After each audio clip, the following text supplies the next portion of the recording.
APTS 24/7 news కి స్వాగతం. ఈ రోజు వార్తలు. కరెంటు ఛార్జీల బాధుడిపై వైఎస్ఆర్సీపీ ర్యాలీ.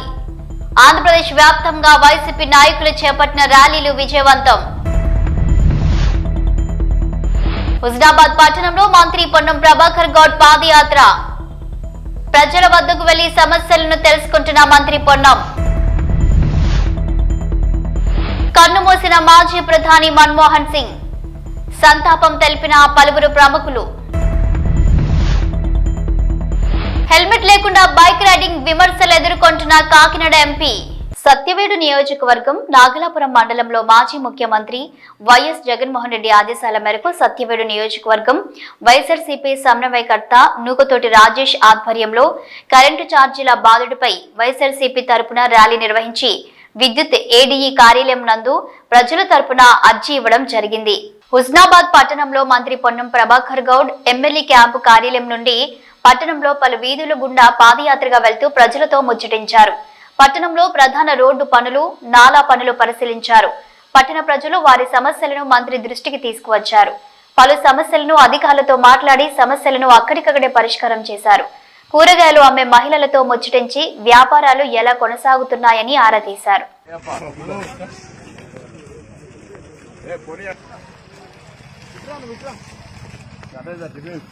భారతదేశ మాజీ ప్రధాని మన్మోహన్ సింగ్ నిన్న రాత్రి అనారోగ్యంతో స్వర్గస్థులయ్యారు. ఆయన మృతి పట్ల పలువురు తమ సంతాపం వ్యక్తం చేస్తున్నారు. భారత మాజీ ప్రధాని మన్మోహన్ సింగ్ 1932 సెప్టెంబర్ 26న అవిభాజిత భారతదేశ పంజాబ్ ప్రావిన్స్ లో జన్మించారు. డాక్టర్ సింగ్ 1948లో పంజాబ్ యూనివర్సిటీ నుంచి మ్యాట్రికులేషన్ పరీక్షలు పూర్తి చేశారు. ఆయన విద్యా ప్రయాణం పంజాబ్ నుంచి యూకేలోని కేంబ్రిడ్జ్ విశ్వవిద్యాలయంలో 1957లో ఆర్థిక శాస్త్రంలో ఫస్ట్ క్లాస్ హానర్స్ డిగ్రీ పొందడం వరకు సాగింది. ఆ తర్వాత డాక్టర్ సింగ్ తర్వాత ఆక్స్ఫర్డ్ యూనివర్సిటీ నుండి 1962లో ఆర్థిక శాస్త్రంలో డీఫిల్ పొందారు. రాజకీయ జీవితంలో డాక్టర్ మన్మోహన్ సింగ్ 1991 నుంచి రాజ్యసభ సభ్యుడిగా కొనసాగుతున్నారు. 1998 నుండి 2004 వరకు ఆయన రాజ్యసభలో ప్రతిపక్ష నేతగా పనిచేశారు. 2004 జనవరి ఎన్నికల తర్వాత డాక్టర్ మన్మోహన్ సింగ్ 22 మే 2004న ప్రధాని పదవిని స్వీకరించారు. 2009 మే 22న రెండవసారి ప్రమాణం చేశారు. సామాన్యుడికి ఒక రూల్, బాధ్యత గల ఎంపీకి ఒక రూల్ అంటూ ప్రశ్నిస్తున్నారు కాకినాడ ప్రజానికం. విషయానికి వస్తే కాకినాడ ఎంపీ ఉదయ్ శ్రీనివాస్ తంగెళ్ల హెల్మెట్ లేకుండా బైక్ నడపడంపై పలు విమర్శలు ఎదుర్కొంటున్నారు. హెల్మెట్ ఖచ్చితమని హైకోర్టు ఆదేశాల అమల్లో ఉన్నా కూడా లెక్క చేయని కాకినాడ జనసేన ఎంపీ ఉదయ్ బాధ్యత గల ఒక ఎంపీల నిర్లక్ష్యంగా ఉండకూడదని అంటున్నారు.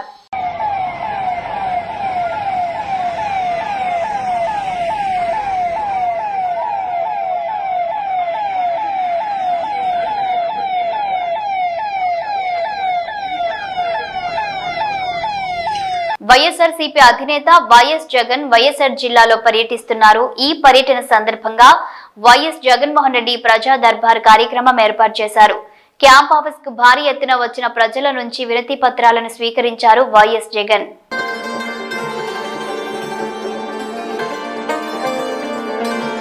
విద్యుత్ ఛార్జీలు పెంచి రాష్ట్ర ప్రజలపై మోయలేని భారం మోపుతున్న కూటమి ప్రభుత్వం మెడలు వంచేలా మాజీ ముఖ్యమంత్రి వైఎస్ జగన్మోహన్ రెడ్డి ఆదేశాల మేరకు మాజీ మంత్రి దాడిశెట్టి రాజా ఆధ్వర్యంలో ఈ రోజు తుని నియోజకవర్గ వైఎస్ఆర్సీపీ ఉద్యమ కార్యక్రమం నిర్వహించారు.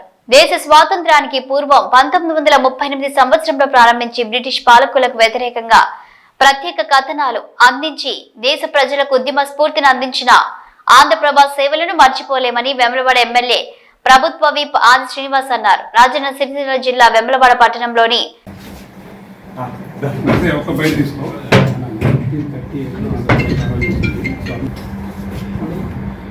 ఆంధ్రప్రభ దినపత్రిక 1938లో ఏర్పడి ఆ రోజు స్వాతంత్ర ఉద్యమంలో కూడా మన దేశానికి స్వాతంత్రం రావడానికి ఓరు సలుపుతున్నటువంటి సందర్భంలో ప్రజలను చైతన్యవంతులు చేయడంలో కీలక పాత్ర వహించినటువంటి ఆంధ్రప్రభ మరి ఎప్పటికప్పుడు సమగ్రంగా వార్తా కథనాలను ప్రజలకు అందజేస్తూ ప్రజలు చైతన్యం చేసి ముందుకు పోతున్నటువంటి ఆంధ్రప్రభ ఆధ్వర్యంలో 2025వ సంవత్సరం సంబంధించినటువంటి క్యాలెండర్ ఆవిష్కరణ నా చేతుల మీదుగా ప్రారంభం చేయడానికి వారికి ముందుగా ధన్యవాదాలు, అభినందనలు తెలియజేస్తూ రాబో రోజుల్లో కూడా మేలైనటువంటి కార్యక్రమాలని సామాజిక దృక్పథంలో అంటే సమాజాన్ని మేలుకొల్పేటువంటి కార్యక్రమాలను అమలు చేస్తూ ప్రభుత్వం ద్వారా ఇచ్చేటువంటి సంక్షేమ కార్యక్రమాలు ప్రజలకు చేరవేయడంలో కీలక పాత్ర వహిస్తూ ఎక్కడ ఏ ఇబ్బంది తలెత్తినా ఆ ఇబ్బందిని ప్రభుత్వం దృష్టికి తీసుకొని పోయే విధంగా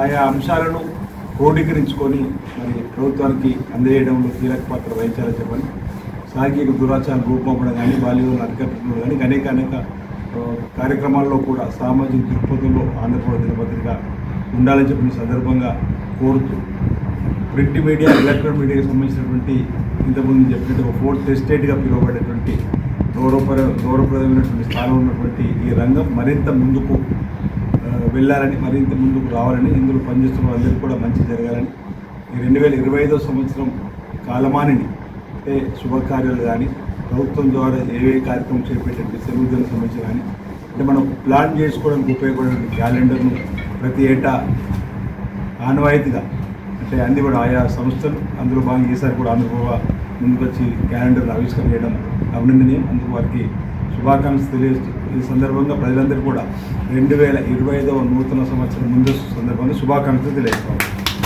మోపిదేవులు భక్తుల చేత విశేష పూజలు అందుకుంటున్న శ్రీ వల్లి దేవసేన సమేత శ్రీ సుబ్రహ్మణ్యేశ్వర స్వామివారిని కృష్ణా జిల్లా కలెక్టర్ డికే బాలాజీ దర్శించుకున్నారు. ఆలయానికి వచ్చిన కలెక్టర్ కు ఆలయ డిప్యూటీ కమిషనర్ దాసరి శ్రీరామ వరప్రసాదరావు ఘన స్వాగతం పలికారు. ఆలయ ఆవరణలోని నాగపుట్టలో పాలు పోసిన కలెక్టర్ బాలాజీ మొక్కులు చెల్లించుకున్నారు. అనంతరం కలెక్టర్ శ్రీ స్వామివారిని దర్శించుకొనగా ఆలయ పండితులు ఆయనకు ప్రత్యేక పూజలు నిర్వహించారు. కలెక్టర్ బాలాజీని ఆలయ డిప్యూటీ కమిషనర్ శ్రీరామ వరప్రసాదరావు ఆలయ మర్యాదలతో ఘనంగా సత్కరించి జ్ఞాపికగా శ్రీ స్వామివారి చిత్రపటాన్ని ప్రసాదాలను అందించారు. ఆలయ ప్రధాన అర్చకులు బుద్ధు పవన్ కుమార్ శర్మ, ముఖ్య అర్చక బుద్ధు సతీష్ శర్మలతో పాటు పలువురు ఆలయ అర్చకులు కలెక్టర్ బాలాజీకి వేద ఆశీర్వచనం అందించారు.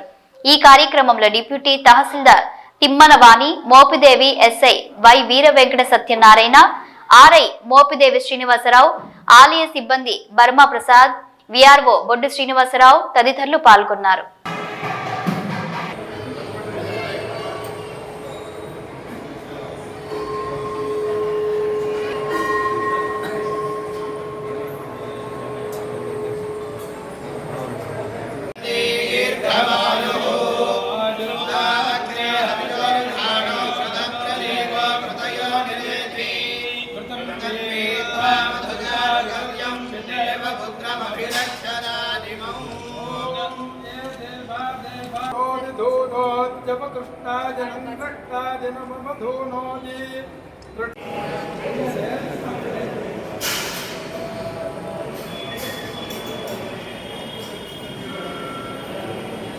భారతదేశ మాజీ ప్రధానమంత్రి మన్మోహన్ సింగ్ దేశ అభివృద్ధికి చేసిన సేవలు ఎన్నలేనివని జనగామ డీసీసీ అధ్యక్షులు మాజీ ఎమ్మెల్యే కొమ్మూరి ప్రతాప్ రెడ్డి అన్నారు.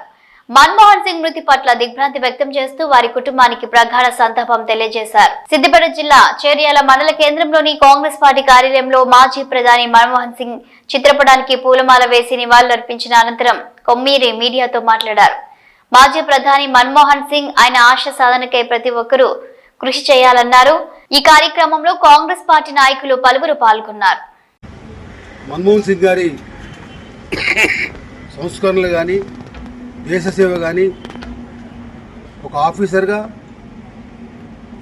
ఒక ఫైనాన్స్ మినిస్టర్గా, ఒక ప్రధానిగా మన దేశానికి అనేక సంస్కరణలు తీసుకొచ్చిన గొప్ప వ్యక్తి. పివి నరసింహారావు గారి క్యాబినెట్లో ఆర్థిక సంస్కరణలు తీసుకొచ్చిన మేధావి. అప్పటి నుండే పివి నరసింహారావు గారు వీరు ఇద్దరు కలిసి మన భారతదేశాన్ని అభివృద్ధి చేయడంలో, భారతదేశ ఆర్థిక వ్యవస్థను చక్కదిద్దడంలో, మనందరం ఈరోజు బీద బడుగు బలహీన వర్గాలు ఆర్థికంగా ఎదగడానికి మంచి మంచి స్కీములు తీసుకొచ్చిన గొప్ప నాయకుడు మన్మోహన్ సింగ్ గారు. అందుకే వారికి పద్మవిభూషణ్ అవార్డు కూడా ఇవ్వడం జరిగింది. దాదాపు 31 సంవత్సరాల నుంచి 35 సంవత్సరాల వరకు రాజకీయంలో మన భారతదేశాన్ని ప్రపంచంలోనే ముందుగా వచ్చినటువంటి మహనీయుడు. వారు చేసిన సేవలను మనం ఎంత పొగిడినా దానికి మనం విలువ కట్టలేం. చాలా గొప్ప వ్యక్తి. ప్రధానమంత్రిగా చాలా సేవలు అందించిండు మన దేశానికి. ఎప్పుడు సింపుల్గా ఉండి మామూలు వ్యక్తిలాగానే కనిపించేవాడు. కానీ గొప్ప గొప్ప సంస్కరణలు మనందరం ఈరోజు ఆర్థికంగా ఎదుగుతున్నామంటే, మన భారతదేశం ఈరోజు ఆర్థికంగా ఎదిగిందంటే, భారతదేశం ఈరోజు ప్రపంచ దేశాల ముందు నిలదొక్కుని మేము కూడా ఆర్థికంగా ఎదిగినామని చెప్పుకోవడానికి ఇవన్నిటి కారణం కూడా మన్మోహన్ సింగ్ గారే. వారిని ఏ విధంగా మనం గుర్తుపెట్టుకున్నా చాలా తక్కువ. మరి ముఖ్యంగా తెలంగాణ ఉద్యమంలో నేను కూడా 2 సార్లు ఆయన ప్రధానమంత్రి ఉన్నప్పుడు పోవడం జరిగింది. విషయం చెప్పగానే తెలంగాణ ప్రజలకు తెలంగాణ రాష్ట్రం రావాల్సింది చాలా న్యాయమైన కోరిక. తప్పకుండా నా వంతు కృషి చేస్తా, నా వంతు సహకారం అందిస్తా అని చెప్పేసి మేము 2 సార్లు మిగతా ఎమ్మెల్యేలు ఉద్యమ నాయకులు అందరూ పోయినప్పుడు మాకు హామీ ఇవ్వడం జరిగింది. తెలంగాణ రాష్ట్రం ఏర్పడంలో కూడా వారిది కూడా చాలా కీలక పాత్ర. ఈ రకంగా భారతదేశానికి సేవలు అందించాడు, మన తెలంగాణకు న్యాయం చేసాడు. అటువంటి వ్యక్తి ఈరోజు లేదంటే చాలా బాధగా ఉంది. మనము వారి ఆత్మశాంతికై ప్రార్థిస్తాం దేవుణ్ణి. అదేవిధంగా మన కుటుంబ సభ్యులకు సంతాపాన్ని తెలియజేస్తున్నాం. అందరికీ నమస్కారం.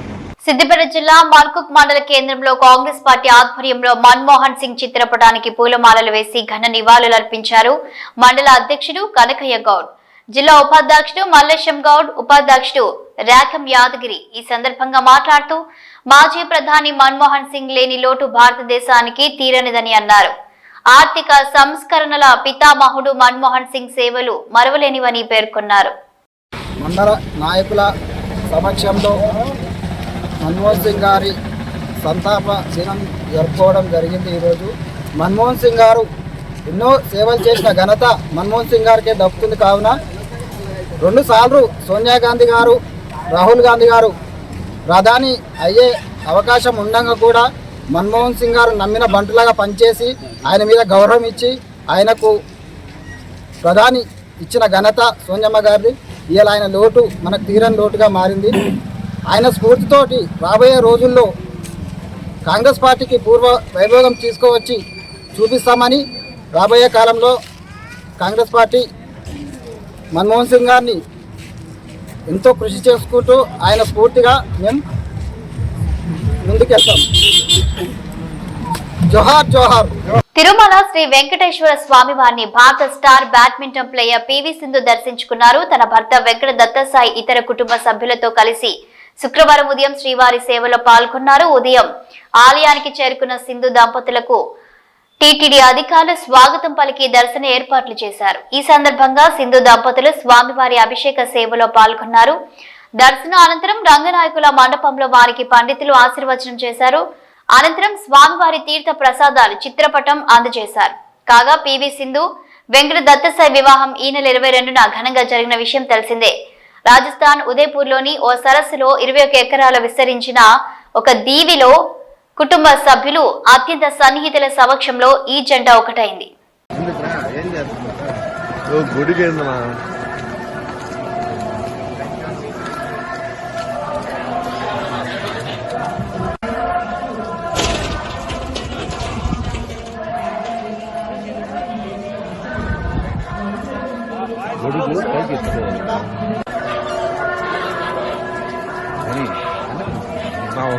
కర్నూలు జిల్లా వెల్దుర్తి మండలంలోని రత్నపల్లి గ్రామంలో గురువారం తెలుగుదేశం నాయకులు మాజీ సర్పంచ్ కృష్ణారెడ్డి, ఆనంద్ యాదవ్ల ఆధ్వర్యంలో పత్తికొండ నియోజకవర్గం ఎమ్మెల్యే కేఈ శ్యాంబాబు జన్మదినం సందర్భంగా కేక్ కట్ చేసి సంబరాలు జరుపుకున్నారు. అనంతరం చిన్నారులకు నోట్ పుస్తకాలు, పెన్నులు పంపిణీ చేశారు.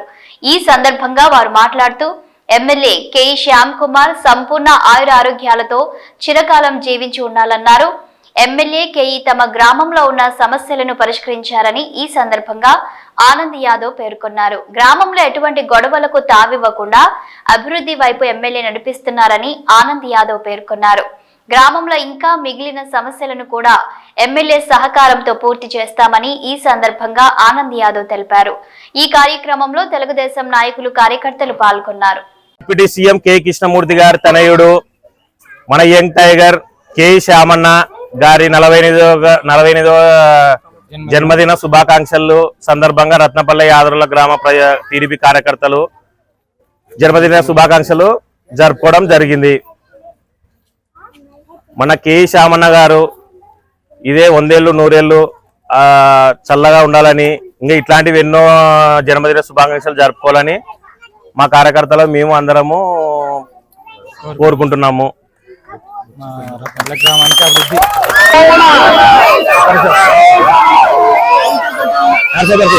రత్నపల్లి గ్రామంలో గత సంవత్సరంలో ఉన్న ఇబ్బందులు రత్నపల్లి గ్రామంలో మన శ్యామన్న గారు వచ్చి గమనించినాక ట్యాంక్ అయితేనేమి, సీసీ రోడ్లు అయితేనేమి, నీటి సమస్యలు అయితేనేమి, బిల్డింగ్లు అయితేనేమి, ఇంకా రాబోయే పింఛన్లు కూడా ఇంకా స్టార్ట్ కాలే, చేస్తాము. అది కూడా మనకి ట్యాంక్ సీసీ రోడ్లు పూర్తి చేసినాము, ఇంకా కొన్ని కూడా పూర్తి చేయడం జరుగుతుంది.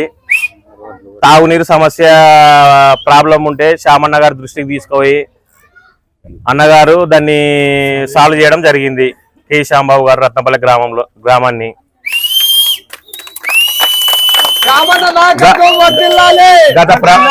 గత ప్రభుత్వంలో రత్నపల్లి గ్రామంలో ఎప్పుడు ఏది గాని గొడవలు ఇవల్ల ఉండేటివి మన శ్యామన్న గారి దృష్టికి తీసుకుపోయి రత్నపల్లి గ్రామం ప్రశాంతంగా ఉండాలా, ఏ గొడవలు లేకుండా, ఏ సమస్యలు లేకుండా అన్ని సక్రమంగా చెప్పి రాజీ చేయడం కూడా జరుగుతుంది అందరినీ.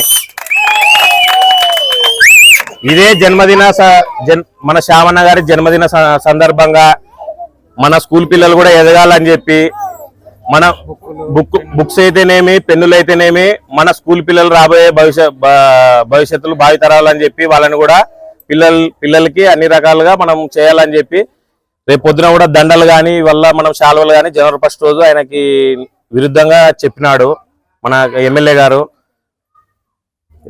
రేపు మన ఎమ్మెల్యే శ్యామన్న గారిని కలవనికి వెళ్ళినప్పుడు మనము ఏదైనా కానీ బుక్స్ కానీ పెన్నులు కానీ తీసుకోవాల్సిందిగా కోరుతున్నాము.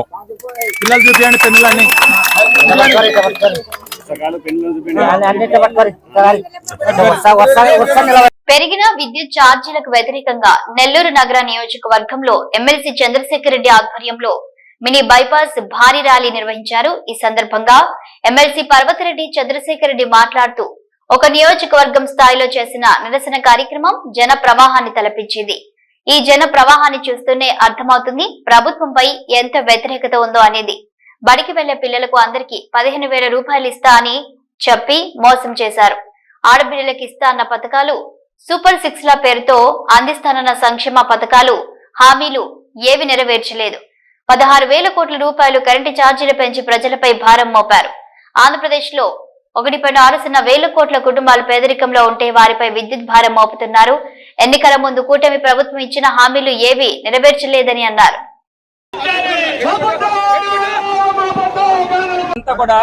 ఒక రాష్ట్ర స్థాయి ప్రోగ్రాం కాదు, ఒక జిల్లా స్థాయి ప్రోగ్రాం కాదు, కేవలం ఒక నియోజకవర్గ స్థాయిలో ఉన్నటువంటి సామాన్యులంతా రోడ్డు మీదకి జల ప్రవాహం లాగా ఈ రోజు రావడం కూడా జరిగింది. మీరంతా చూశారు. కొన్ని వేల మంది ఈ రోజు ముందుకొచ్చి వారు పడుతున్నటువంటి ఇబ్బందిని ప్రభుత్వం దృష్టికి తీసుకెళ్లాలనే ప్రయత్నంలో వైఎస్ఆర్సీపీ వారికి తోడుగా, వారికి అండగా ఆ సామాన్యుల పక్షాన్ని నిలబెడుతుందని చెప్పడానికి వైఎస్ఆర్సీపీ ఈ రోజు వారితో పాటు నడుస్తా ఉంది. ఈ రోజు చూస్తా ఉన్నాం, కొన్ని వేల మంది ముందుకొచ్చారు. చంద్రబాబు నాయుడు గారు ఎలక్షన్స్ ముందు ఏం చెప్పారు? తల్లికి వందనం కింద 15,000 రూపాయలు ఇస్తానని చెప్పి ఆ తల్లిని మోసం చేశారు. ఆడబిడ్డ నిధి అని చెప్పి ప్రతి ఆడబిడ్డకి 18,000 రూపాయలు ఇస్తానని చెప్పి ఆ ఆడబిడ్డల్ని మోసం చేశారు. మహిళలందరికీ కూడా ఉచిత బస్సు ప్రయాణం అని చెప్పి ఆ మహిళలను మోసం చేశారు. నిరుద్యోగ భృతి అని చెప్పి నెలకు 3,000 రూపాయలు ఇస్తానని చెప్పి సుమారుగా 13 లక్షల మంది నిరుద్యోగుల్ని వారిని మోసం చేశారు. 20 లక్షల ఉద్యోగాలు ఇస్తానని చెప్పి వారికి ఇవ్వకుండా వారిని మోసం చేశారు. అలానే రైతుకి సంవత్సరానికి 20,000 రూపాయలు ఇస్తానని చెప్పి ఆ రైతుని కూడా మోసం చేశారు. వీటన్నింటినీ మించి సామాన్యుడి నుంచి కోటేశ్వరుడు వరకు ప్రతి ఒక్కరికి కూడా అవసరమైంది కరెంట్. మరి ఆ కరెంటు ఛార్జీల గురించి చంద్రబాబు నాయుడు గారు ఎలక్షన్స్ ముందు ఏం చెప్పారు?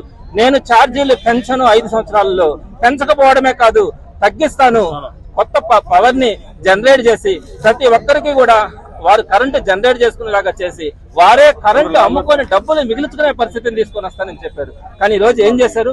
15,000 కోట్ల రూపాయలని ప్రజల మీద రుద్దడానికి ఆయన బిల్లును తీసుకుని వచ్చి ఈ నవంబర్ నెలలో 6,000 కోట్ల రూపాయలని వాటిని వడ్డించడం జరిగింది. డిసెంబర్ నుంచి 9,000 కోట్ల రూపాయలని అదనంగా వడ్డించడం కూడా జరుగుతూ ఉంది. ఈ రోజు సామాన్యుడు బతికే పరిస్థితి లేదు.